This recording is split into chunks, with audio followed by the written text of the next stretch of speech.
Welcome to the Crimson Engine. My name is Rubidium. Today we are looking at cross-keying an interview lighting scenario. Cross-keying is a technique by which you use one person's key to be the other person's backlight or rim light. It's used for a scenario where you have two people that both need to be in the interview scene. So the interviewer and the interviewee. So you want to get footage of the person asking questions as well as the person answering them. If you're working in a studio space, you can just keep adding light until you get the look that you want. But if you're in a environmental setting, meaning the person's home or an office or some kind of other location, you're going to be limited by how much space and how much time you have. So clever people have worked out you can get 3 angles or 3 different camera positions on 2 people, a master and 2 singles, by using just 3 main lights, or even 2 if you have good ambient exposure.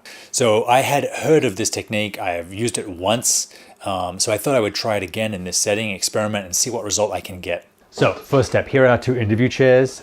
They may look close, they may even look uncomfortably close, but this is a technique that's used pretty often because you're usually shooting not in a studio but in a pretty confined space. So we're going to put the people reasonably close together. We're going to have their knees almost touching but in a sort of V shape, so that we can get a good angle on both of them, and hopefully the wide won't look too strange.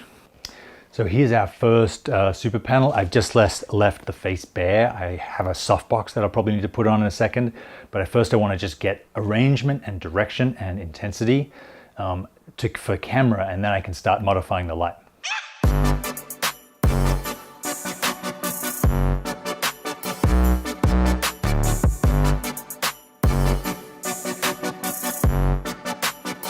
So I've closed the windows now, so I'm getting mainly the lights from the 2 keys. This light is keying me on the far side, which is what I want. I don't want the key hitting the camera side of the face, or it's going to be too flat. So it's the far side key, and then the other key behind me is giving this great backlight. If I swap over to the other chair now, and we go over to this other angle, now I'm getting this key on this side. We're going to have to adjust values and whatnot, but just for direction. And again, I'm getting the rim kickback, like kicker or backlight, from the other person's key.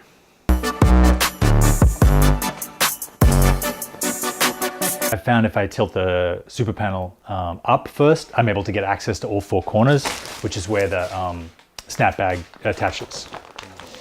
So now I have my snap bag on. I'm going to have to up the levels of the light because I'm losing a little bit through the diffusion. So you see now we've kind of got a little bit more diffusion on. There's less bounce, so that the light is a little more contrasty, which I like. Sitting in my chair like I am here, I can talk to the other person, and you get this. You have my key light on this side, have my rim light on this side. Now the 2 more things that I want to add are a front light, so that it's not quite so contrasty. This looks a little cinematic right now. The ratios between the bright side of my face and the dark side of my face are probably a couple of stops, 3 or 4 stops maybe.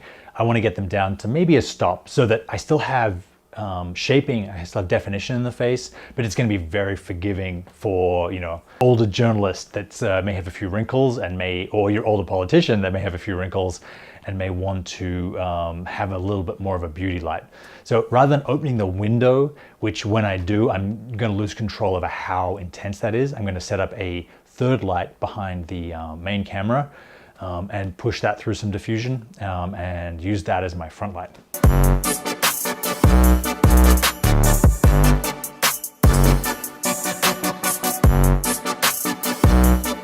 So to kind of get that ratio back down to something more journalistic rather than cinematic, I've set this C-stand with a quarter grid cloth hanging from the arm with another Lupo super panel behind, and I'm going to have the main camera down below. So it's sort of like essentially like a 4x3 on-camera light, which is going to not create its own shadows, but just bring up the level of the darker side of the subject's face. So now that we have our cross key interview, I'm going to set up the 3 tripods or 3 tripod positions and get shots from each one so you can see what those final angles would look like. Now, I only have one camera or one C200 here, so I'm going to take a shot and move the camera, but you could theoretically shoot this with 3 cameras simultaneously if you were getting, like I said, an interview with a politician or that sort of thing where what the interviewer is saying is just as important as the interviewee.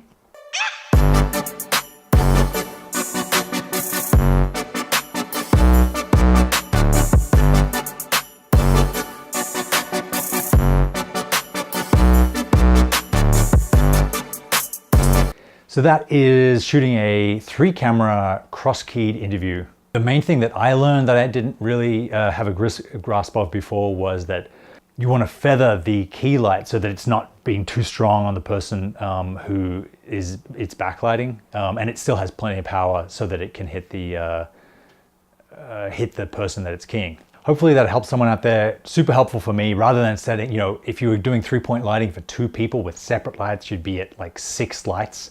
And we were able to pull this off to shoot for 3 cameras in the shots that we saw here with just 3 lights.